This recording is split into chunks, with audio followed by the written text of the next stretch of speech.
বাংলাদেশ সময় রোববার সকাল 6:30টায় স্বাগতিক যুক্তরাষ্ট্র ও কানাডার মধ্যকার ম্যাচ দিয়ে শুরু হচ্ছে আইসিসি টি-20 বিশ্বকাপ। চলবে 29 জুন পর্যন্ত। তবে বাংলাদেশ দল তাদের অভিযান শুরু করবে আগামী 8 জুন শ্রীলঙ্কার বিপক্ষে ম্যাচ দিয়ে। এরপর গ্রুপ পর্বে একে একে দক্ষিণ আফ্রিকা, নেদারল্যান্ডস ও নেপালের মুখোমুখি হবে টাইগাররা। টাইগারদের উদ্বোধনী ম্যাচে পেসার তাসকিন আহমেদের খেলা নিয়ে শঙ্কা কাটেনি। ডালাসে পুরো দল বিশ্রামে কাটালেও বোলিং অনুশীলনে শুরু করেছেন এই ডানহাতি পেসার। যদিও ফুল রান আপে এখনও বোলিংয়ে ফেরেননি এই স্পিড স্টার। তবে শরীফুল যে প্রথম ম্যাচ মিস করবেন তা নিশ্চিত করেছেন দলের ফিজিও বাইজিত ইসলাম।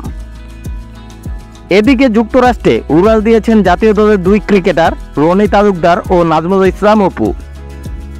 মঙ্গলবার রাতে নিজের যুক্তরাষ্ট্রে যাওয়ার বিষয়টি নিশ্চিত করেন ওপেনার রনি।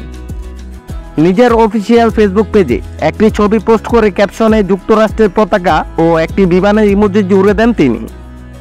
অপু যুক্তরাষ্ট্রে যাওয়ার বিষয়টিও জানা যায় সামাজিক যোগাযোগ মাধ্যম থেকে। যদিও দুজনের কেউই বিশ্বকাপ স্কোয়াড কিংবা রিজার্ভ স্কোয়াডও নেই, জাতীয় দল সংশ্লিষ্ট নয়, কেবলই নিজেদের জন্য বিশ্বকাপে দেশে যাচ্ছেন তারা।